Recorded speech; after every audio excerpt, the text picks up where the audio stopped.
Hello everyone, welcome to our JEE पे जीत series. I am Sonali from Learno Hub, a free learning platform जहां आप पढ़ सकते हो math, physics, chemistry and biology और उसके साथ ही साथ JEE पे जीत सीरीज वो भी बिल्कुल फ्री at learnohub.com।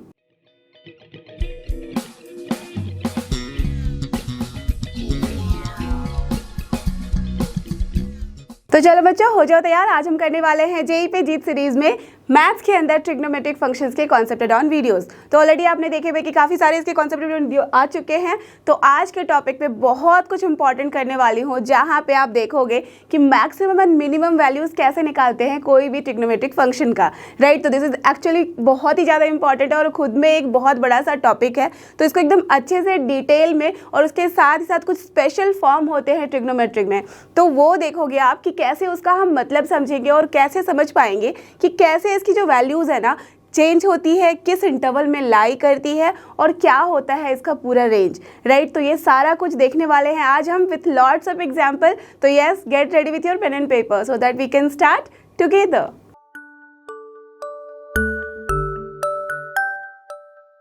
और ये रहा अपना टाइप 4 का क्वेश्चन, दैट मीन्स ये भी है सुपर डुपर इम्पॉर्टेंट। और यहाँ देखो कि क्वेश्चन है कैसा, दिखने में रियली बहुत कॉम्प्लिकेटेड है but answer is super duper easy. देखो यहाँ क्या है, मिनिमम वैल्यू चाहिए किसका, 27 to the power cos x plus 81 to the power sin x। कैसे निकालोगे? जब ऐसे क्वेश्चन दिखे जो बहुत ही कॉम्प्लिकेटेड लगते हैं तो पहले ये सोच लो कि यहाँ है क्या क्या। 3 का जब हम क्यूब लेते हैं तो ये आ जाता है 3 क्यूब cos x, ऐसा हो जाएगा 3 to the power 3 cos x। यहाँ देखो बेस में 81 है और इसे भी हम 3 के फॉर्म में लिख सकते हैं, 3 टू द पावर 4 लिखा जा सकता है, that means 3 to the power 4 sin x। अब थोड़ा सा अगर सोचो तो ये आ रहा है 3 के पावर में फॉर्म cos का और ये आ रहा है 3 के पावर में sin का, करेक्ट। अगर इन दोनों को मल्टीप्लाई कर दिया जाए तो इसका मतलब पावर ऐड हो जाएंगे और पावर ऐड होने से हमें एक proper a cos theta plus b sin theta या उल्टा बोल लो a sin theta plus b cos theta का फॉर्म मिल रहा है या नहीं मिल रहा है। Are you getting this idea?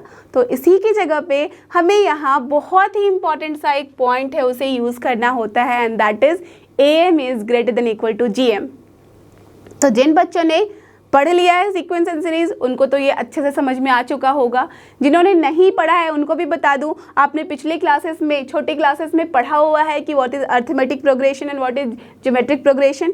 तो बस जब हमारे पास अरिथमेटिक प्रोग्रेशन होता है तो वहाँ अगर हमारे पास 2 नंबर होते हैं a एंड b, तो ये सिंपल सा मैथ है। अगर a b 2 नंबर हैं तो इसके बीच की वैल्यू अगर मैं अरिथमेटिक फॉर्म में लिखूँ, दैट मीन्स डिफरेंस के फॉर्म में, तो क्या होगा? यहाँ आराम से लिखा जा सकता है अरिथमेटिक मीन को a प्लस बी बाई 2। और अगर मैं ज्योमेट्रिक मीन लिखना चाह रही हूँ, दैट मीन्स मल्टीप्लिकेशन के फॉर्म में अगर देखो तो a इंटू बी का स्क्वायर रूट, कोई भी वैल्यू आप लेके चेक कर सकते हो, देख सकते हो, ठीक है। समझ रहे हो बात को? यस। तो बस इतनी ही कहानी है इसके पीछे की, ठीक है। अगर a b ऐसे नंबर हैं जो AP में हैं और साथ ही साथ GP में भी हैं, तो इन दोनों के बीच का जो मीन होता है, mean that is arithmetic mean, उसे निकालने के लिए a प्लस बी बाई 2 करते हैं और इन दोनों के बीच का ज्योमेट्रिक मीन निकालने के लिए स्क्वायर रूट ऑफ ab करते हैं, बस। तो जब भी हम am और gm को साथ में एक रिलेशन देते हैं तो वो रिलेशन ये कहता है कि जो अरिथमेटिक मीन है वो हमेशा ही ज़्यादा होगी या तो बराबर होगी gm के। कभी भी अपना gm जो है वो am से बड़ा नहीं हो सकता, ठीक है। तो काफ़ी am gm pm हो गया। अब चलो इसको सॉल्व करते हैं इसी कॉन्सेप्ट पे। तो am is greater than equals to gm, याद रखना। तो अब हम क्या कर सकते हैं, यहाँ पे लेट अस अज्यूम कि ये जो है 27 to the power cos x is your a and 81 to the power sin x is your b, correct. तो अगर हम लेट अस अज्यूम कि a जो है वो 27 to the power cos x है एंड b जो है वो है 81 to the power sin x, तो इस केस में am will be always greater than equals to gm। और जैसे ही ये आती है बात तो हम क्या लिख सकते हैं, a plus b by 2 must be greater than equals to square root of ab। अब डाल दो वैल्यू यहाँ a एंड b के, क्या हो जाएगी यहाँ पे 27 to the power cos x plus 81 to the power sine x. समझ रहे हो बात कि क्यों हमने ऐसा किया है? बिकॉज हमें इस पूरे टर्म की चाहिए मिनिमम वैल्यू, दैट मीन्स इस पूरे टर्म डिवाइड बाय 2 किया है तो 2 को तो कभी भी उस साइड लेके जा सकते हैं, है कि नहीं? और ग्रेटर देन इक्वल्स टू का मतलब ही यही होता है कि उससे कम से कम बड़ी होगी या तो बराबर, इसका मतलब the minimum value is that side, correct. तो यहाँ ग्रेटर देन इक्वल्स टू जैसे ही लिखा, अब यहाँ हम क्या लिखने वाले हैं? स्क्वायर रूट ऑफ, और अगर मैं a की जगह लिख रही हूँ 27 तो I can write here 3 to the power, correct, 3 sine x, correct, into क्या लिख सकती हूँ? 3 to the power 4 cos x, है ना? लिख सकते हैं हम। So from here basically 27 to the power cos x plus 81 to the power sine x की जो वैल्यू है वो क्या हो जाएगी? Greater than equals to 2। अब यहाँ पे मुझे बता दो स्क्वायर रूट ऑफ दिस जो है इसका मतलब क्या है? 3 to the power nothing but 3 sine x plus 4 cos x, यही होगी ना? डन। तो अगर हम मुझे यहाँ पे इस पूरे टर्म की मिनिमम वैल्यू चाहिए, इसका मतलब क्या है कि यहाँ पे भी इस पूरे टर्म की मिनिमम वैल्यू चाहिए होगी। गॉट दिस आइडिया और नॉट? यस। सो देयरफॉर इस पूरे टर्म की मिनिमम वैल्यू कितनी है आपको तो अच्छे से पता है। अगर 3 साइन एक्स है यहाँ तो 3 sine x plus 4 cos x है, that is a sine theta plus b cos theta का फॉर्म, उसकी मिनिमम वैल्यू कितनी होती है? Square root of a square plus b square with minus sign, right. तो यहाँ क्या हो जाएगा? 3 स्क्वायर प्लस 4 स्क्वायर, आपको पता है this is nothing but square root of 25, that means 5 minus 5 मिलेगा। तो हम क्या लिख सकते हैं? From here what we can write that this whole term, let us assume इसको मैंने मान लिया है आंसर, तो आंसर क्या हो जाएगा? Answer is here greater than equals to क्या हो गया? 2 into square root of 3 to the power minus 5 I can write, लिख सकती हूँ बिल्कुल। यस, करेक्ट, बिकॉज ये ग्रेटर देन इक्वल्स टू है और इसकी अगर मैं मिनिमम वैल्यू ले लूँ तब भी ये वही साइन रहेगा। अब इसका मतलब क्या है? That this answer is greater than equals to 2। अब देखो अगर 3 टू द पावर माइनस 5 है, इसका मतलब क्या है? मैं इसे लिख सकती हूँ ना, this is nothing but square root of 3 to the power 5, right. अब चेक करो आप आंसर में, क्या कोई भी यहाँ आंसर है इस तरह का? नहीं। तो अगर आप यहाँ नोटिस करो तो 3 टू द पावर जो 5 है तो बेसिकली क्या है वो? 3 to the power 4 into 3, right. अब 3 टू द पावर 4 का मतलब तो हमें पता है कि क्या होता है, अगर स्क्वायर रूट करोगे तो 3 square, that is 9। So from here what we can write? This is greater than equals to 2/9 into root 3। Now just check whether you are getting the answer और not. Yes, it is the answer. तो B is your correct option in this particular question. So this is the answer here. Done. समझ में आई बात कि कैसे ऐसे question को solve किया जाता है? यस। तो ये रहा इस क्वेश्चन का आंसर। तो अगर आप इस क्वेश्चन को समझ चुके हो तो अब एक बहुत ही इंपॉर्टेंट ट्रिक मैं बताने जा रही हूँ, बिल्कुल ध्यान से देखना। हमने क्या देखा कि AM is greater than equals to GM होता है और इस कॉन्सेप्ट पे बेस करके हमने इस क्वेश्चन को सॉल्व किया। तो अब ये समझने वाली बात होगी कि कहाँ कहाँ हमें इस मेथड को लगाना है। तो ध्यान देना, जब भी हमें a sine theta plus b cos theta का फॉर्म दिख रहा था तो हमने कर लिया, tan का फॉर्म दिया तो वहाँ पे भी कर लिया, राइट। तो अभी जो हमने लास्ट वाला टाइप देखा, टाइप 4, उसमें हमने क्या देखा कि डायरेक्टली कुछ पावर में था। तो हमेशा ध्यान रखो कि जब भी अपने पास कुछ इस तरह के फॉर्म आते हैं जहाँ 4 बहुत ही इंपॉर्टेंट फॉर्म है। पहला क्या है? जब भी अपने पास साइन एक्स या तो फिर कॉस एक्स जो है वो पावर में है तो वहाँ पे एक बार ट्राई करके देख लेना माइंड में कि हाँ क्या मुझे इनइक्वालिटी के लिए या तो क्या फिर मुझे वहाँ रेंज के लिए या इंटरवल के लिए मिनिमम वैल्यूज़ के लिए इसे लगाने से काम बन रहा है, करेक्ट। और ध्यान रखना इस केस में मैक्सिमम मिनिमम वैल्यूज़ के लिए ही हम बात करते हैं, ठीक है, राइट। तो यहाँ क्या हो रहा है? Sine x cos x power में होना चाहिए। इनकेस वो नहीं है तो चेक कर लो कि क्या a sine n theta plus b cosec n theta का फॉर्म है। एन थीटा मैंने पर्पसफुली लिखा है, दैट मीन्स यहाँ ज़रूरी नहीं कि सिर्फ थीटा का फॉर्म हो, theta 2 theta, थीटा/2, anything it can be, but ध्यान रखना जो थीटा आप यहाँ लोगे वही थीटा आपको यहाँ भी लेना है, राइट। तो जब भी साइन के साथ कॉस ना हो कि क्या है? कॉसेक है, दैट मीन्स रेसिप्रोकल वाले टर्म है, ठीक है। यहाँ जब भी अपने पास रेसिप्रोकल वाले टर्म आ रहे हैं तब भी हम इस am greater than equals to gm को लगा सकते हैं, ठीक है। साइन के साथ अगर कॉसेक आ रहा है सेम एंगल के साथ, डन। सिमिलरली tan का भी तो हमें पता है कि क्या होता है रेसिप्रोकल cot, तो अगर उसके साथ भी है तब भी हम am greater than equals to gm लगा सकते हैं। और लास्ट बचा cos, तो cos के साथ अगर sec का फॉर्म रहेगा तब भी हम लगा सकते हैं am greater than equals to gm। Correct, understood. So ये चार जो फॉर्म है उसको एकदम ध्यान में रखना कि ये चार फॉर्म जब भी आते हैं और हमें वहाँ मिनिमम वैल्यू के बारे में बात की जा रही है तो आप ट्राई करो कि उस जगह पे am greater than equals to gm से उस क्वेश्चन को सॉल्व कर लो, तो आपका टाइम भी बचेगा और उसका आंसर भी एकदम करेक्ट आएगा। ठीक है, तो चलो अगर ये समझ चुके हो तो एक उसी जैसा क्वेश्चन कर लेते हैं। ठीक है, क्या है यहाँ, you have to find the minimum value of 3 tan 5 alpha plus 4 cot 5 alpha. कैसे ध्यान दोगे, जैसे ही आपने देखा a tan theta plus b cot theta, तो सबसे पहले आपका ध्यान किस पे जाना चाहिए, यहाँ tan पे और cot पे। क्या है, दोनों एक दूसरे का रेसिप्रोकल। दैट मीन्स इस केस में क्या बताया है मैंने, am greater than equals to gm का फॉर्म लगा सकते हो आप। तो चलो लगा के देखें और देखते हैं कितना इजीली क्वेश्चन का आंसर आता है। तो यहाँ पे directly what we can do, यहाँ पे directly we can apply am greater than equals to gm। अब तो आपको पता चल ही चुका है am में हमें दो टर्म, एक टर्म इसे और एक टर्म इसे कंसिडर करना है, सेम gm में भी होगा। और हमें पता है a प्लस b बाई 2 होता है, तो a क्या हो जाएगा यहाँ, ये पूरा का पूरा term that is nothing but 3 tan 5 alpha, ठीक है, plus 4 cot 5 alpha. And you know कि am का मतलब दिस होल थिंग अपॉन 2 हम लिखते हैं। एंड देन ये क्या हो जाएगा, ग्रेटर देन इक्वल टू, तभी हमें मिनिमम वैल्यू मिलती है। और ये क्या होता था, स्क्वायर रूट ऑफ, यहाँ क्या करते थे हम, यहाँ a इंटू बी करते थे, that means 3 into 4 you all can see, ये क्या हो जाएगा 12। And then tell me tan 5 alpha, ठीक है, इंटू अगर मैं cot 5 अल्फा कर दूँ तो क्या वैल्यू मिलेगी, टेल मी।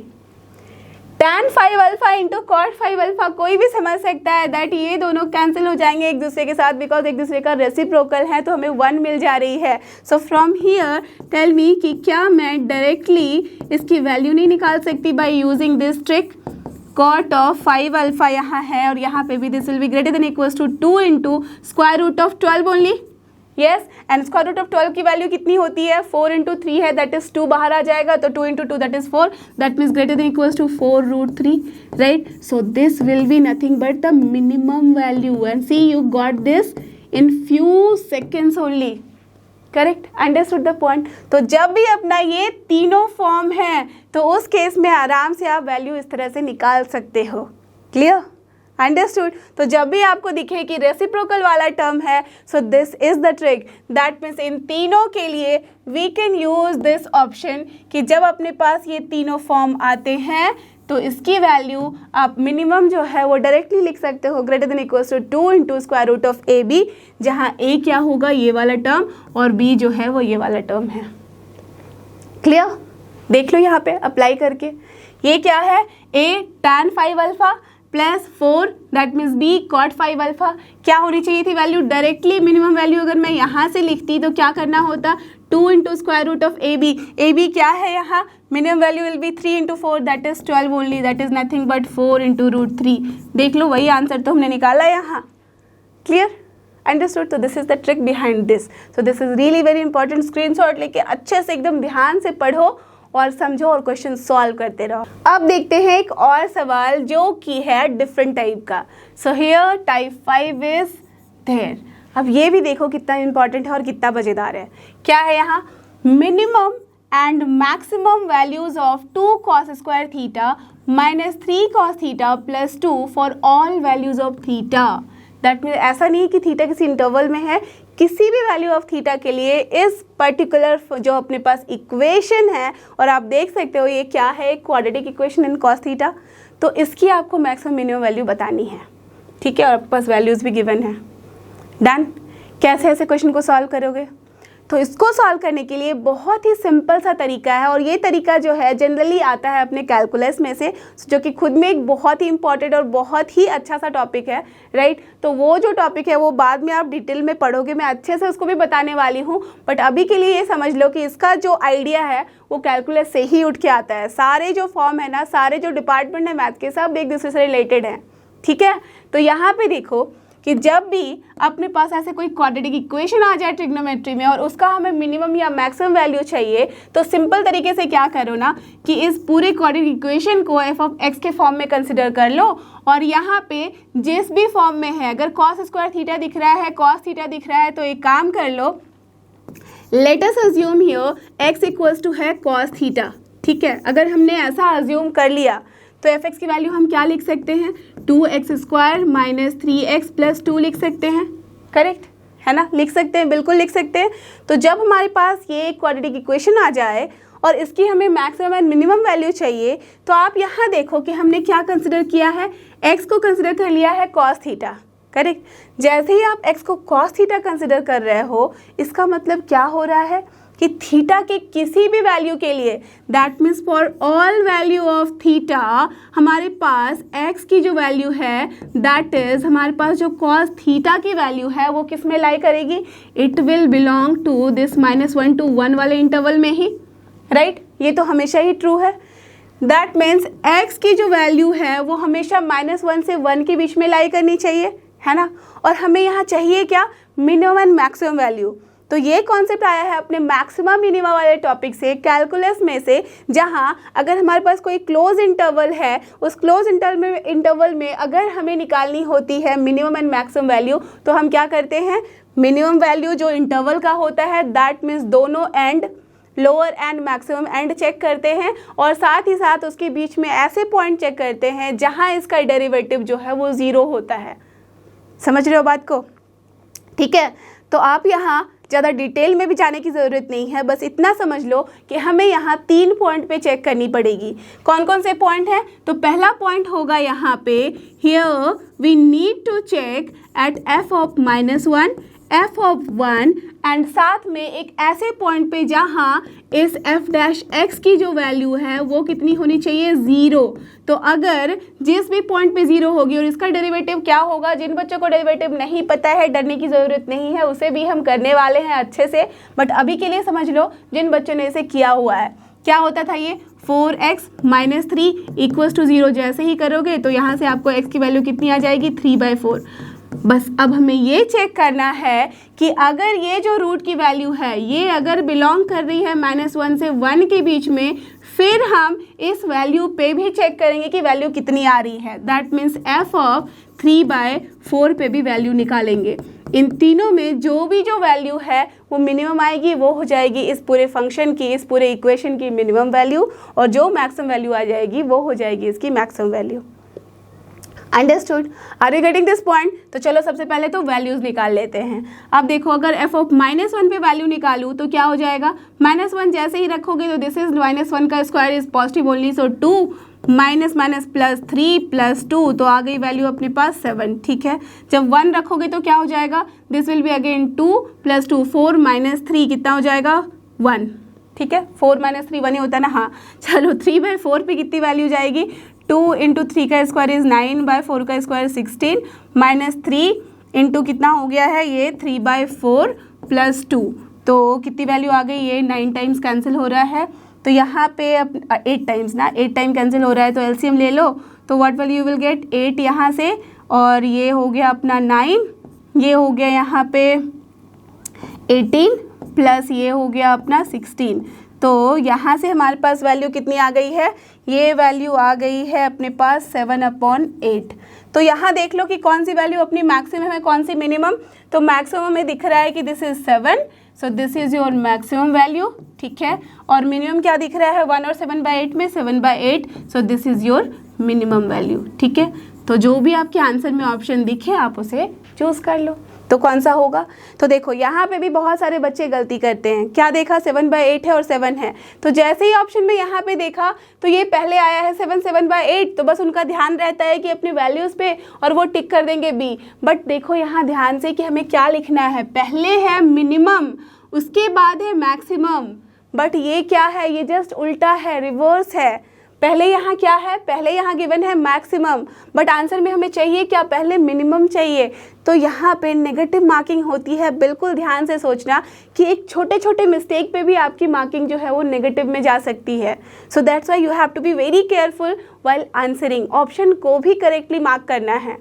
राइट और कंफ्यूज करने के लिए ही ऑप्शन गिवन होते हैं, इसलिए मैंने पर्पसफुली ये ऑप्शन बनाए हैं आपके लिए सो दैट आप यहाँ कन्फ्यूज़न में गलती करो, ठीक है। तो ध्यान देते हुए क्या मार्क करेंगे, पहले मिनिमम है तो minimum is 7/8, so this will be your final answer.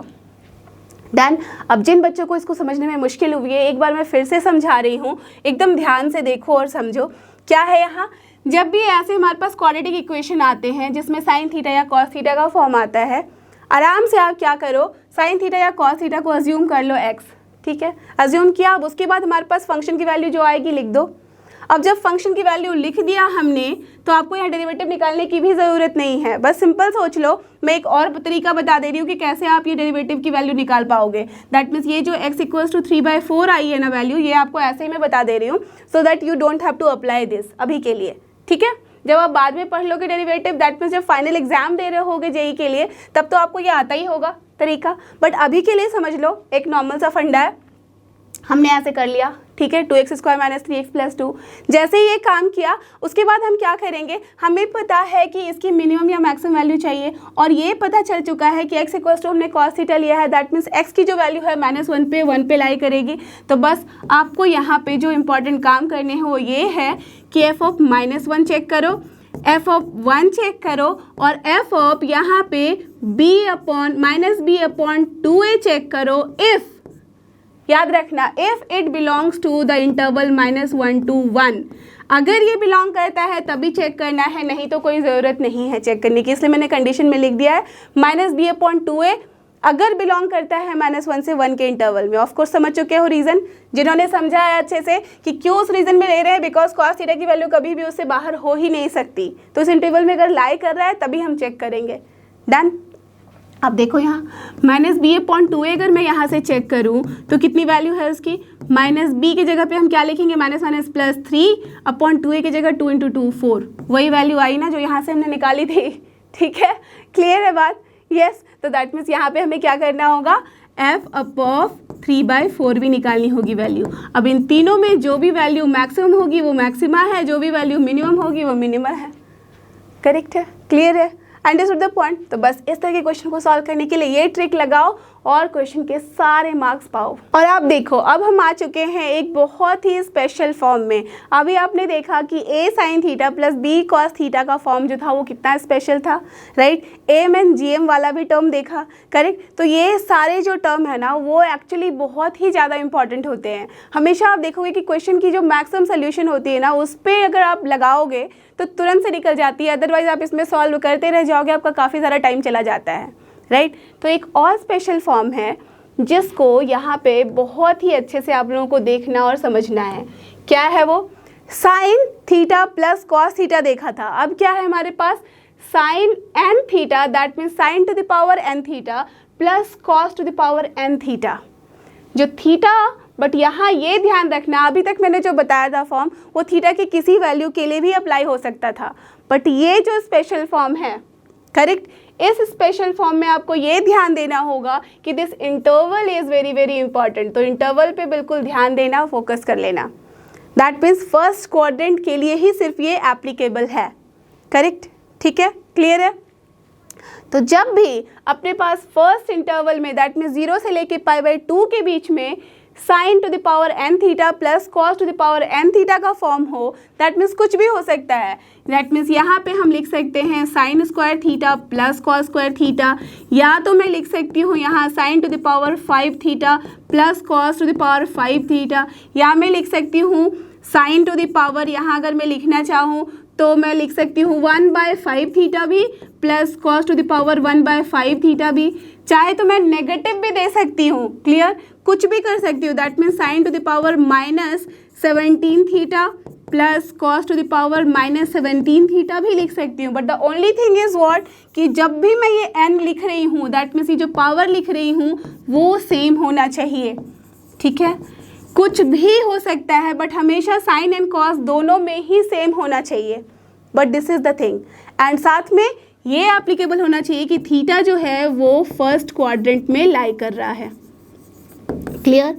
अगर ये दोनों टर्म्स एंड कंडीशंस एप्लीकेबल हैं तो फिर यहाँ आपको बहुत बड़ा ऑफर मिलने वाला है, ठीक है। याद है ना, कहीं भी हमारे पास किसी शॉपिंग मॉल में जाओ, कहीं भी जाओ, रहते हैं ना कि भाई इतनी परसेंटेज ऑफर पे है, 70% ऑफ, 50% ऑफ, एक के साथ एक फ्री, दो के साथ 4 फ्री, ऐसे रहता है। बट छोटे से टर्म्स में लिखा जाता है टर्म्स एंड कंडीशंस अप्लाइड। तो वही यहाँ पे टर्म्स एंड कंडीशंस अप्लाइड है।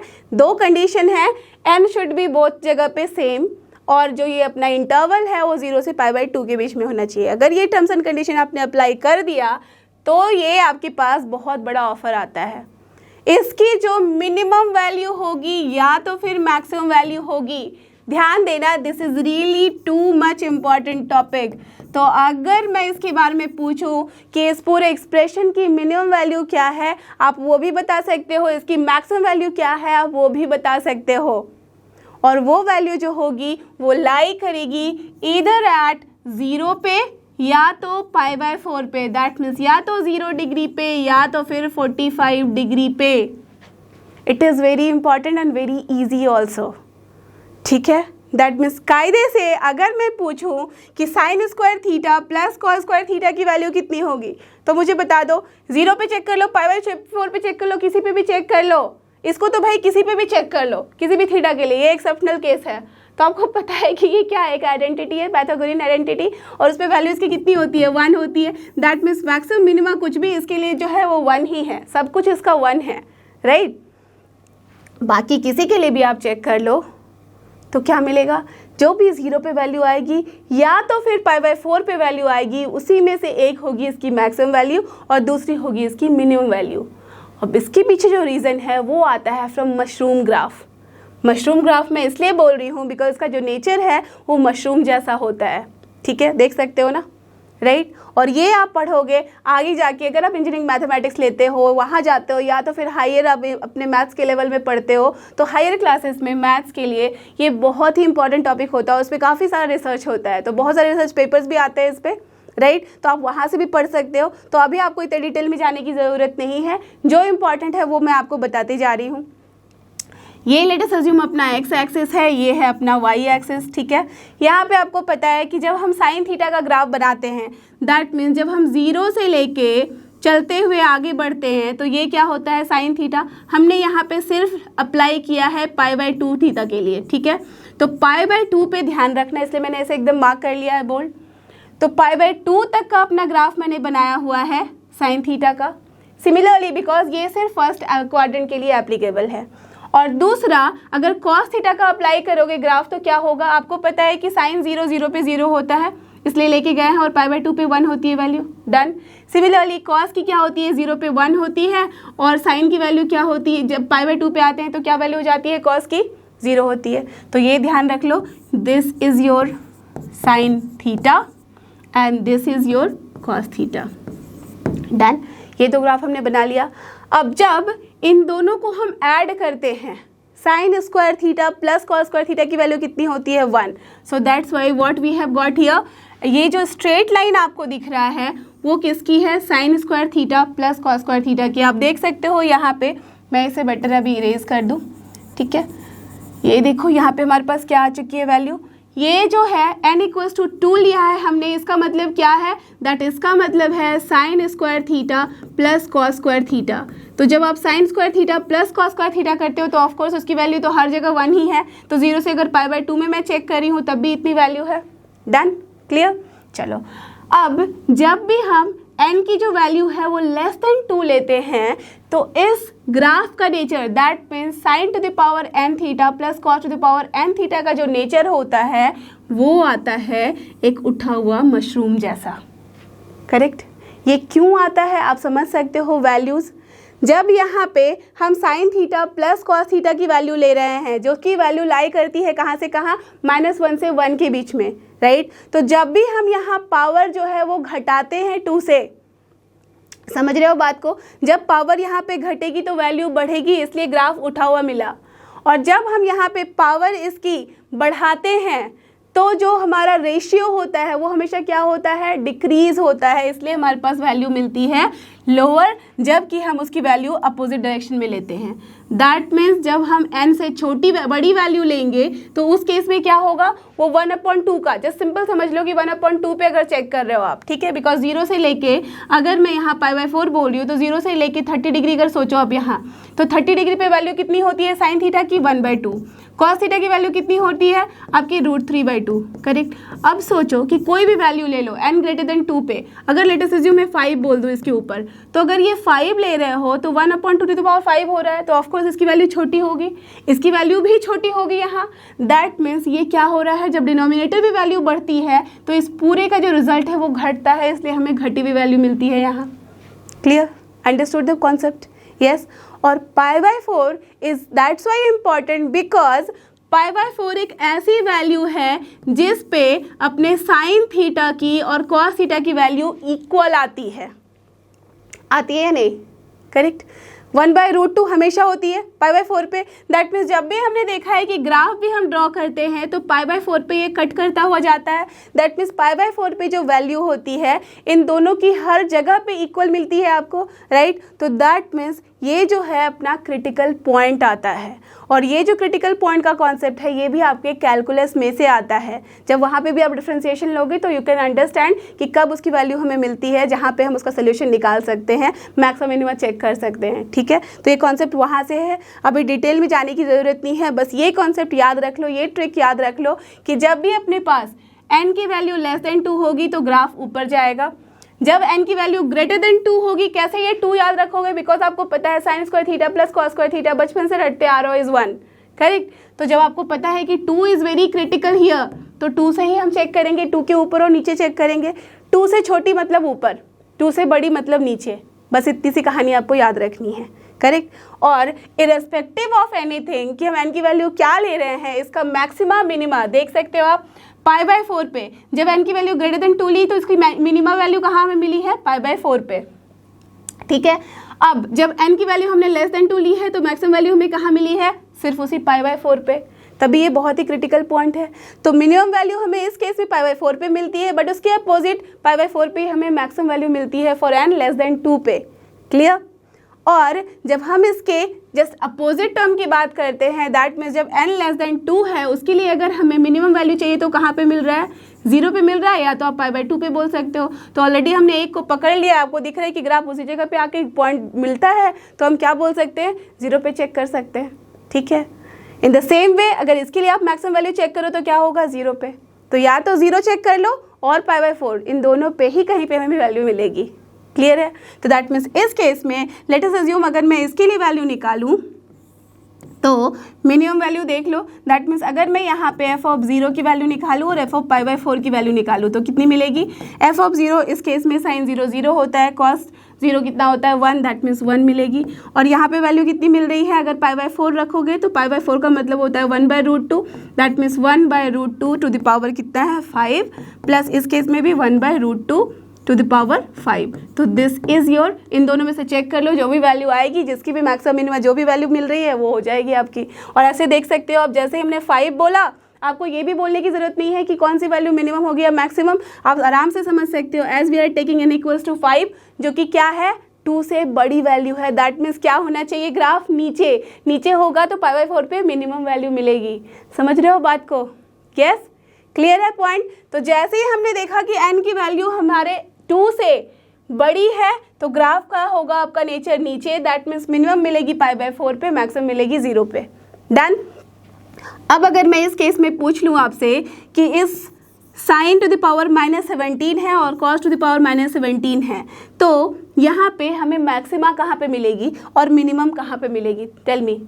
-17 है, this is your homework, please do it and give me the answer in comment section, okay. जब मैं नेक्स्ट इसके MPQ के लिए लाइव आऊँगी then I will take the name कि जिन लोगों ने अच्छे से सही आंसर किए हैं। जब यहाँ पे पावर में -17 है और यहाँ भी पावर माइनस में 17 है, ठीक है, ये क्वेश्चन है आपका। जब हमारे पास पावर में 17 है, -17 है, तो उस केस में हमें मैक्सिमम कहाँ पे मिल रही है और मिनिमम कहाँ पे मिल रही है। आपके पास ही आंसर यहीं पे मौजूद है, इस ग्राफ को देख के आप आराम से समझा सकते हो, बता सकते हो, ठीक है। तो this is your homework, I will give answer in the next MPQ live class. Otherwise जब भी मैं आऊँगी तब भी मैं आपको बताऊँगी, आपको आंसर देना है तब तक, ठीक है। तो चलो इसी पे बेस करता हुआ एक और क्वेश्चन देख लेते हैं। और ये देखो, ये रहा अपना नेक्स्ट क्वेश्चन, जो कि अभी अभी मैंने बताया है उसी के ऊपर बेस करता हुआ आ गया है अपना टाइप 6 का question. So these all types are really too much important, तो एकदम ध्यान से अच्छे से समझना और देखना। क्या है यहाँ देख सकते हो, अगर x अपना बिलोंग कर रहा है 0 से π/2 और यहाँ तो स्पेशली दे दिया गया है ओपन इंटरवल, तो कोई परेशानी ही नहीं है, ठीक है। तो 0 से π/2 के बीच में है, दैट मीन्स फर्स्ट क्वाड्रेंट है। And sin to the power nx plus cos to the power nx, that means ये जो सेकेंड टर्म्स एंड कंडीशन थे वो भी अप्लाई हो रहे हैं। पहला का अप्लाई हो ही चुका है, दूसरा भी अप्लाई हो गया। ग्रेटर देन इक्वल्स टू 1 है, यहाँ ऑलरेडी ये बता दिया गया है। ग्रेटर देन इक्वल्स टू 1 का मतलब क्या हुआ, that the minimum value is here 1, ठीक है। देन n बिलोंग्स टू, आपसे ये नहीं पूछा गया है कि कहाँ पे है मिनिमम, कहाँ पे मैक्सिमम है। आपसे यहाँ उल्टी क्वेश्चन पूछ ली गई है कि n की वैल्यू क्या होगी, कैसे बताओगे। अगर आपने उस ग्राफ पे ध्यान दिया था तो याद करो मैंने क्या बताया था, जब भी हम sin to the power n theta को प्लस करते हैं cos to the power n theta के साथ, तो स्क्वायर के लिए n इक्वल्स टू 2 के लिए तो हमेशा वैल्यू 1 होती है, करेक्ट। अगर ग्रेटर देन इक्वल्स टू 1 बोल रहे हैं, इसका मतलब ग्राफ का nature should be above that. और एबव कब होता था याद करो, जब n की वैल्यू क्या होती थी, करेक्ट, लेस देन 2 होती थी, राइट।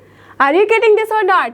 अगर नहीं याद आ रहा है तो चेक कर लो, यहाँ जब भी अपने पास n की वैल्यू लेस देन 2 होती थी तो ग्राफ का नेचर होता था ऊपर, दैट मीन्स इस 1 के ऊपर जाती थी value.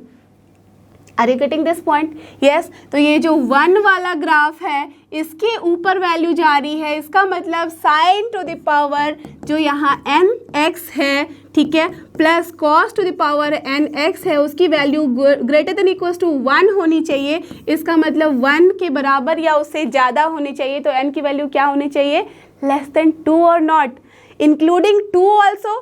Are you getting this point.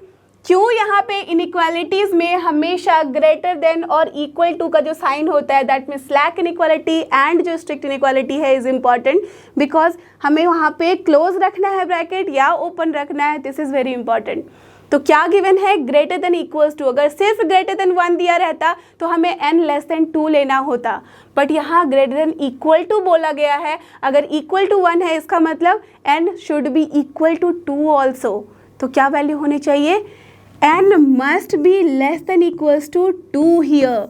और n less than equals to 2 का मतलब कुछ नहीं बल्कि क्या है, अगर ऑप्शन के बारे में मैं बात करूं तो here it should be n belongs to -∞ से लेके 2 पे क्लोज ब्रैकेट, ना कि open. Are you getting this point, yes. यहाँ पे होगा क्लोज इंटरवल। क्लियर है ये बात। अब देख लो ऑप्शन कौन सा है। So option B is here correct answer. Are you getting this, right.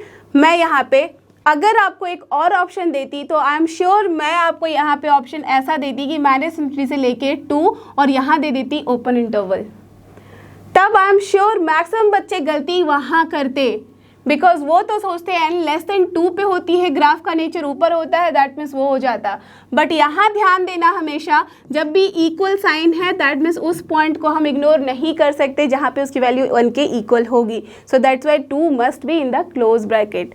Clear है, आप कॉन्सेप्ट समझ में आ गई ये सारी बातें। तो जैसे ये बात समझ में आ गई तो आई एम श्योर कि अब इस तरह के कोई भी प्रॉब्लम्स आपको कभी परेशान नहीं करेंगे। That means maximum minimum values वाले जो ट्रिग्नोमेट्रिक फंक्शंस हैं उसके आप वैल्यूज़ आराम से निकाल सकते हो और ये भी बता सकते हो कि कितने पॉइंट पे, कौन से पॉइंट पे वैल्यूज़ आएगी और किस पॉइंट पे नहीं आएगी उसकी maximum minimum value. Clear, understood. So thank you so much. I am sure आपको जितने भी टॉपिक बताए हैं, जो भी आप मैक्सिमम मिनिमम का कॉन्सेप्ट पढ़े हो अपने ट्रिग्नोमेट्रिक फंक्शंस के लिए, आपको अच्छे से समझ में आए हो और सारे क्वेश्चन आप खुद से आराम से सॉल्व कर पा रहे हो।